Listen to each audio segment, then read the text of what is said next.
Yenidən yaxın şərq hadisələrinə qayıdaq, çünki ortaya çıxan bəzi faktlar hərbi əməliyyatların hələ uzun müddət gündəmdə qalacağından xəbər verir.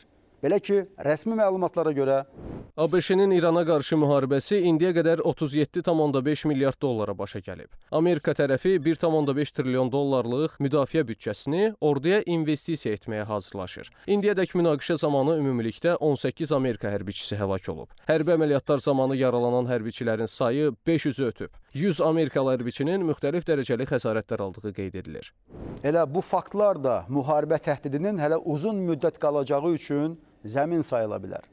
Birləşmiş Ştatlar prezidentinin İranın Natanz nüvə stansiyası yaxınlığında ehtimal edilən yeni nüvə obyektinə zərbə endiriləcəyinə dair bəyanatı, Tehranın bu açıqlamanı rədd etməsi sülh anlaşmasının qeyri-müəyyən müddətə qədər arxivə atılacağına hər hansı şübhə yeri qoymur.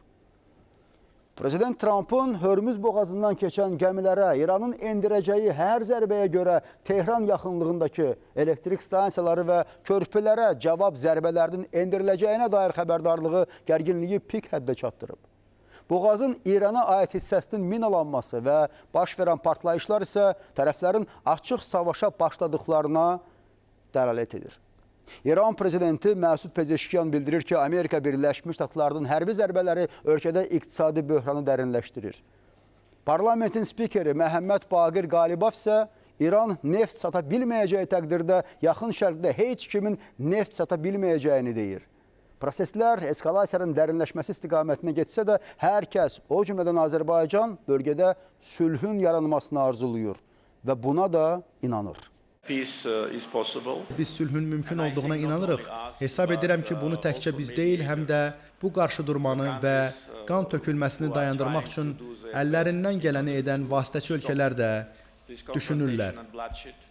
Xüsusilə Pakistanı, əziz dostum, baş nazir Şəhbaz Şərifi və Field Marshal Asim Muniri qeyd etmək istərdim.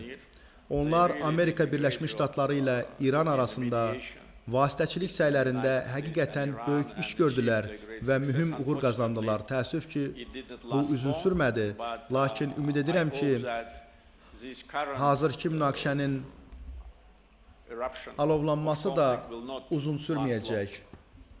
Ona görə mən əminəm ki, sülh mümkündür, əks təqdirdə buna inanmadan yaşamaq çox çətin olar.